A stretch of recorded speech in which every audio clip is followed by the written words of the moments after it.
ஒரு சின்ன கதை. 21 வயதாக இருக்கும் போது இவரோட தந்தையார், நீ ஏன் இன்னும் திமுக கழகத்தில் சேரவில்லை என்று ஒரு டெலிகிராம் அனுப்பியிருந்தார்கள். எனக்கு பதில் சொல்ல அன்று தைரியம் இல்லை. இன்று நான் இந்த குடும்பத்தில் சேர்ந்து விட்டேன் என்பதுதான் உண்மை. அவருக்கு 21 வயசு இருக்கும் போதுன்னா ஒரு 50 வருஷத்துக்கு முன்னாடி அப்படின்னு வச்சுக்கலாமா? 70ஸ்ல 76. இவருக்கு என்ன வயசு? 70 வயசா? 76 ஜனவரி வரைக்கும் கலைஞர் அவர்கள் வந்து முதலமைச்சராக இருந்தார். கலைஞர் தானே சொன்னார் அவரு டெலிகிராம் அமைச்சாருன்னு. அப்போ சிஎம்மா இருக்கும்போது அவர் வந்து அப்பா அவரை வந்து பார்க்க சொல்லு அப்படின்னு சொன்னா இவர் என்ன போயிருக்க மாட்டாரா? நேராக பேசியிருக்க மாட்டாங்களா? டெலிகிராம் அமைச்சார் அப்படின்றாரு.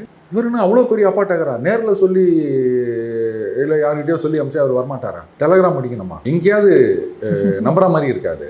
இல்லை, எனக்கு யாராவது சொல்லுங்களேன், எதுக்கு டெலிகிராம் அடிக்கணும்? இல்லை நீங்கள் நாளைக்கே வந்து இல்லை நாளைக்கே இல்லை அடுத்த பஸ்ஸை பிடிச்சி இங்கே வந்து சேரணும் அப்படின்னு ஏதாவது கட்டாயம் எதுக்கு? இந்த மாதிரி வந்து நம்ப முடியாத பொய்யெல்லாம் சொல்லிட்டு இருக்காரு.